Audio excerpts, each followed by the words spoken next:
Learning about Calc. Last video lecture में हमने देखा कि हम कौन कौन से और किस तरह फंक्शन का यूज़ कर सकते हैं। हमने सम फंक्शन के ज़रिए हमने जो नंबर्स है या सीरीज़ है उसका सम करके भी देखा। इस लेक्चर में हम आगे कई और फंक्शंस देखने वाले हैं। लास्ट वीडियो में स्टूडेंट्स हमने SQRT स्क्वायर्ड फंक्शन देखा था जिससे हमें स्क्वायर रूट कोई भी फिगर का हम चेक कर सकते हैं। यहाँ पर हमने 1000 का स्क्वायर रूट जानने के लिए is equal to SQRT is a name of function, और D3 जो 1000 जो नंबर्स है डिजिट है वो D3 सेल में है। उसके लिए हमने स्क्वायर रूट को फाइंड करने के लिए ये फंक्शन इस तरह टाइप किया था और उसका आंसर ये था 31.6227।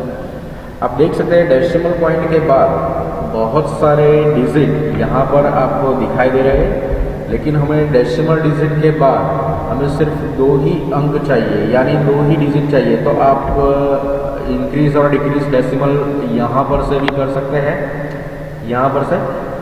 लेकिन यहाँ पर एक और फंक्शन आपको दिया गया हुआ है is equal to round. Round function का यूज़ करके आप प्रॉपर डेसिमल पॉइंट्स के बाद आप कितने डिजिट रखना चाहते हैं उसको राउंड कर सकते हैं।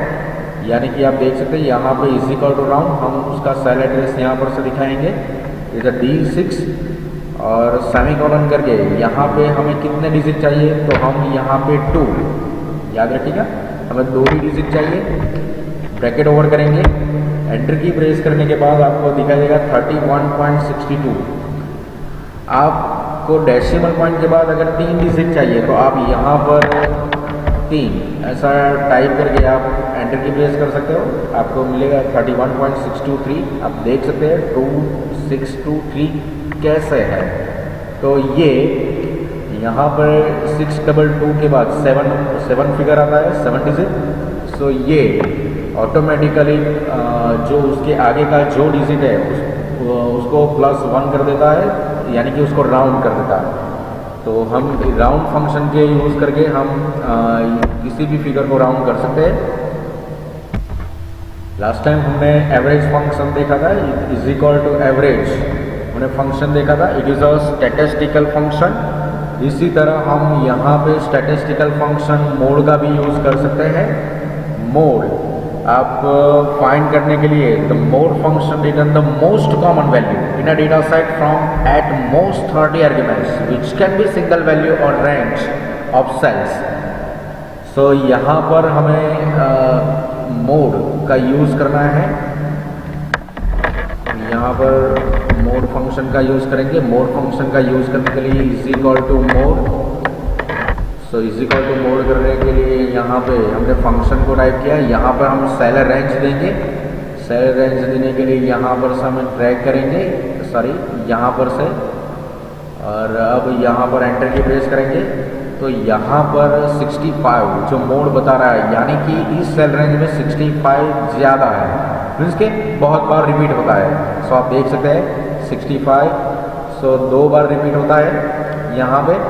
और 7 वैसे तो 74 भी होता है, लेकिन वो सीक्वेंस में पहले 65 आता है, इसलिए 65 हमें जो मोड का आंसर है वो आंसर हमें यहाँ पे दे रहा है। यहाँ पर हम मीन का भी यूज़ कर सकते हैं। It is all statistical function is equal to mean. Mean जिसको हम मध्यक बोलते हैं, यहाँ पे इसको इस रेंज में से हमें मध्यक की वैल्यू निकालनी है, तो हम ऐसे उसको is equal to mean C3 से हम C12 तक की रेंज देंगे। एंटर की प्रेस करने के बाद once again is equal to mean.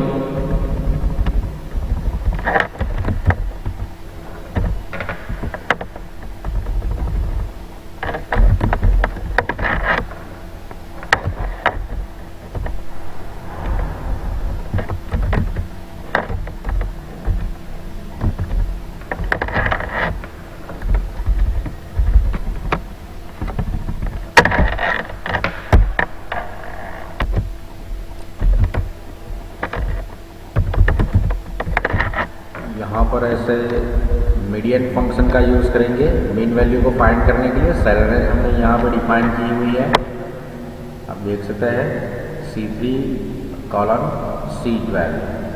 इसको कंप्लीट करके एंटर की प्रेस करेंगे। यहाँ पे हमें मीन की वैल्यू मिलेगी। ये सभी स्टैटिस्टिकल फंक्शन है। यहाँ पे एक और फंक्शन दिया गया हुआ है count A is equal to count A function का यूज करके हम सपोज मान लीजिए कि इस सेल रेंज में हमने जो सेल रेंज दी हुई है इसमें से कितनी सेल में डेटा है। सो ये हमें फाइंड करके देता है काउंट ए फंक्शन। यहाँ पर हमने जो सेल रेंज दी है उसमें से 15 सेल में प्रॉपर डेटा है। लार्जेस्ट वैल्यू, स्मॉलेस्ट वैल्यू, आप कोई भी वैल्यू भी यहाँ पर एक फाइंड कर सकते हैं। एक और फंक्शन यहाँ पे हम देखेंगे जो कि है रैंक। यहाँ पे हमें सभी स्टूडेंट्स का रैंक फाइंड आउट करना है, तो उसके लिए ये फंक्शन रैंक फंक्शन का यूज़ हम यहाँ पे करेंगे। यहाँ पे रैंक का यूज़ करेंगे। सपोज 77 यहाँ पे जो मार्क्स है, यहाँ पर याद रखिएगा स्टूडेंट्स, यहाँ पे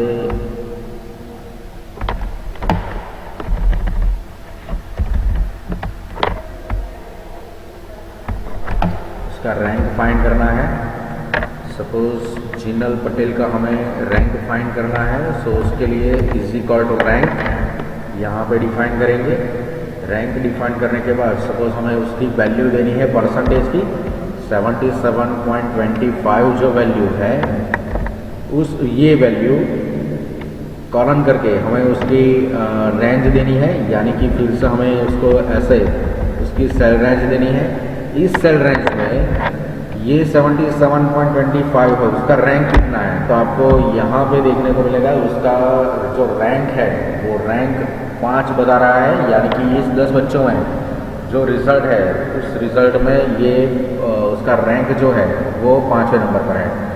आप उसको ड्रैग करके यहाँ से ये नहीं कर सकते, क्योंकि यहाँ पे रैंक का क्या होगा आप देख सकते हैं। ये रैंक जो दिखा रहे हैं ये गलत है, क्योंकि यहाँ पर हमने जो जब भी हम उसको ड्रैग करेंगे तो ये स्कीप होगा, एक एक सेल स्कीप होगा, एक एक रो स्कीप होने के बाद कारण ये आप देख सकते हैं ये बिल्कुल ब्लैंक सेल में चला जाता है। इसीलिए हमें इस सेल को यानी कि ये सारी जो H3 से H12 तक की जो सेल है उसको फिक्स करना पड़ेगा। यानी कि यहाँ पर हमें इस सेल को यहाँ पर से हमें फिक्स करना पड़ेगा। इसके लिए हमें $H, $3 और $H और $H12 यहाँ पर हमें फिक्स करना है। वंस अगेन हम इसको फिक्स करेंगे यहाँ पर से।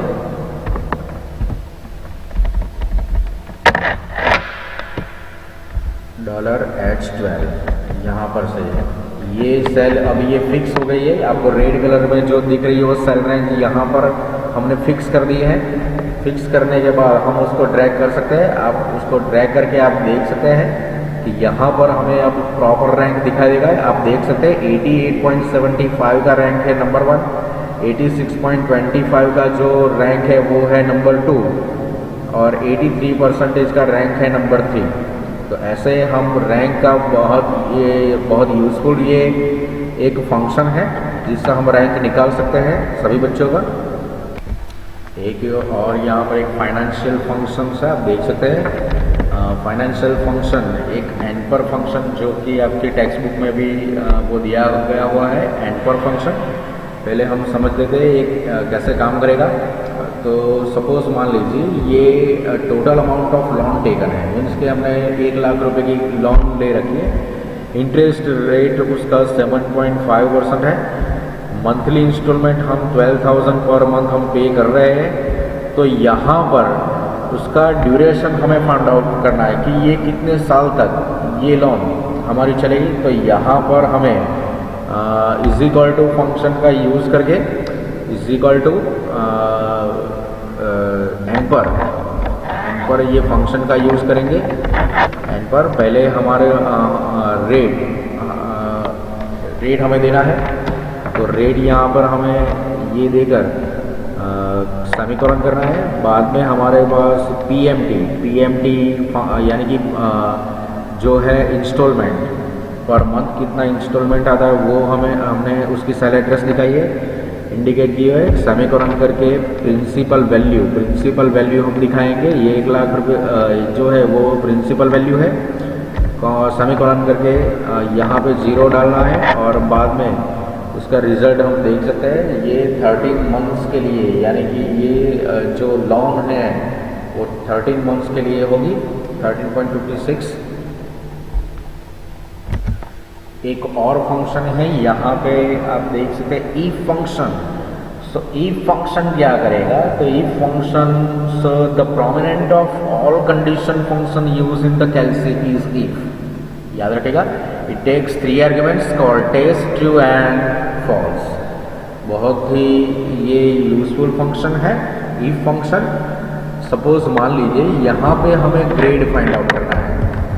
सो हमारे पास पॉसिबिलिटीज कितनी हैं, हमारे पास इतनी हम ये पॉसिबिलिटीज जो है ये पॉसिबिलिटी आप देख सकते हैं यहाँ पे ये हमारी पॉसिबिलिटीज़ है।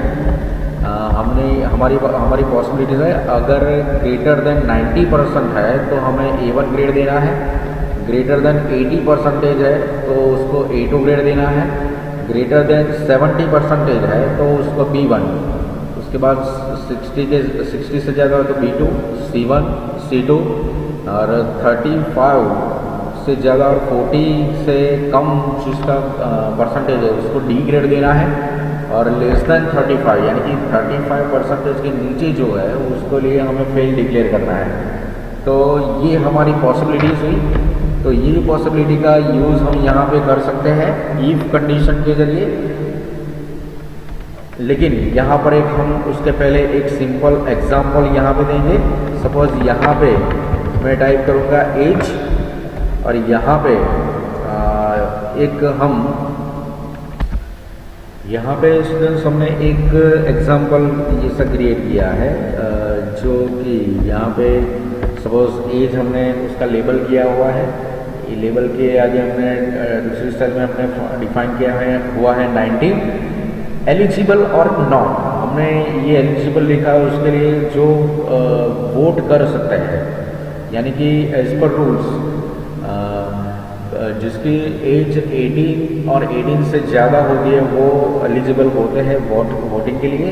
तो यहाँ पे हमें फाइंड करना है, इस तरह हमें उसको फाइंड करेंगे is equal to if condition के लिए। यहाँ पे हमें पहले टेस्ट फाइंड करना है, मीन्स की कंडीशन अप्लाई करनी है। कंडीशन हमारी क्या है, तो इस सेल एड्रेस में जो भी वैल्यू है वो ग्रेटर देन और इज इक्वल टू 18 होनी चाहिए। ये हमारी कंडीशन है।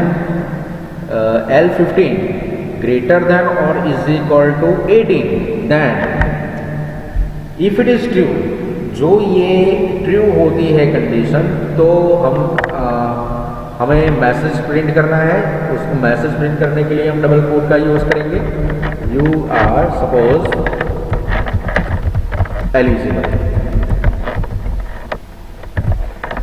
और सेमीकोलन करके हमें फॉल्स पार्ट को भी दिखाना है। अदरवाइज वैल्यू, अगर ये वैल्यू लेस देन 18 है तो हमें यहाँ पे उसको डबल कोटेशन में उसको भी यहाँ पे दिखाना है।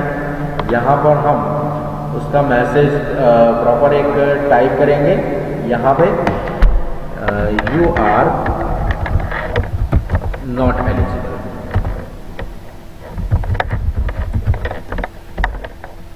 और हमें ब्रैकेट कंप्लीट करना है। हम एंटर की प्रेस करेंगे तो हमें यहाँ पे दिखाई देगा। आप उसका जो पूरा फंक्शन है, ये फंक्शन आप यहाँ पर भी देख सकते हैं, यहाँ पर फॉर्मूला बार में।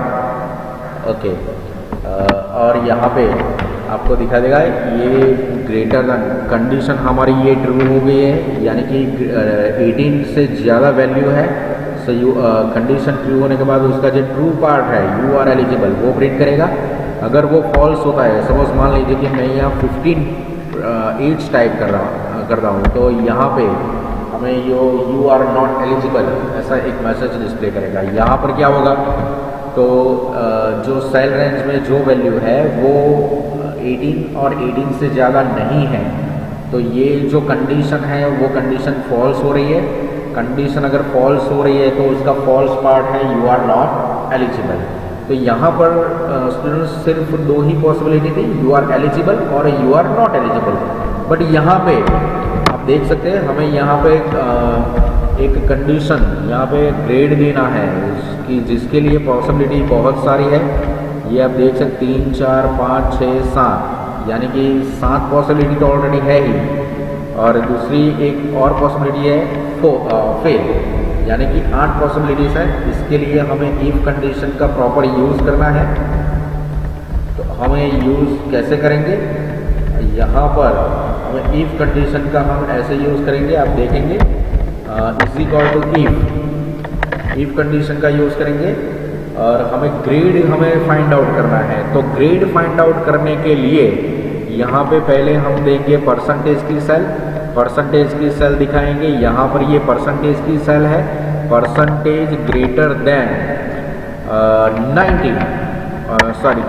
90। तो क्या होगा, अगर परसेंटेज ग्रेटर देन 90 है तो यहाँ पर हम डबल कोट में प्रिंट करेंगे A1।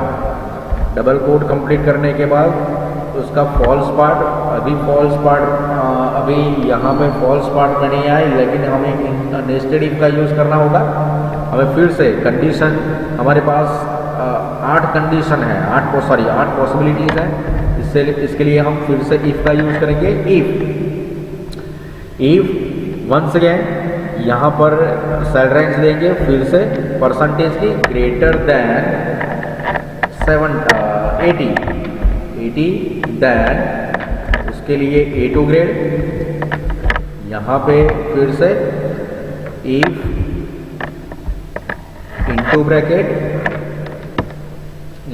यहाँ पे फिर से देंगे H3 ग्रेटर देन 70, यहाँ पे देंगे उसका grade B1। If H3 greater than 60, तो यहाँ पे देंगे हम उसका value suppose B2। If H3 greater than 50, तो यहाँ पे हम देंगे उसका वैल्यू, ये अगर कंडीशन जो ट्रू होती है तो उसके लिए हम देंगे C1। बाद में इफ फिर से इफ H3 ग्रेटर देन और इक्वल टू 40, ये अगर कंडीशन ट्रू होती है तो सेमीकोलन के बाद हमें डबल कोटेशन में दिखाना होगा C2। बाद में हम उसको सेमीकोलन करके यहाँ पे और भी लास्ट 2 कंडीशन है। तो फिर से इफ H3 ग्रेटर देन और इक्वल टू 35, तो उसके लिए हमें कंडीशन अप्लाई करनी है।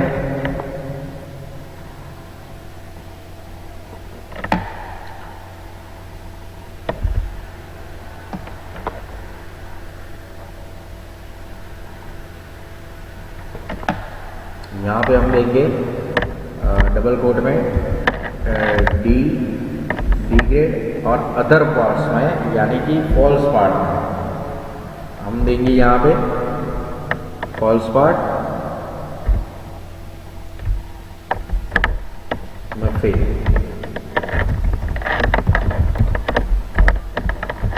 सभी जो ब्रैकेट है वो ब्रैकेट हमें यहाँ पे कंप्लीट करने हैं। Once again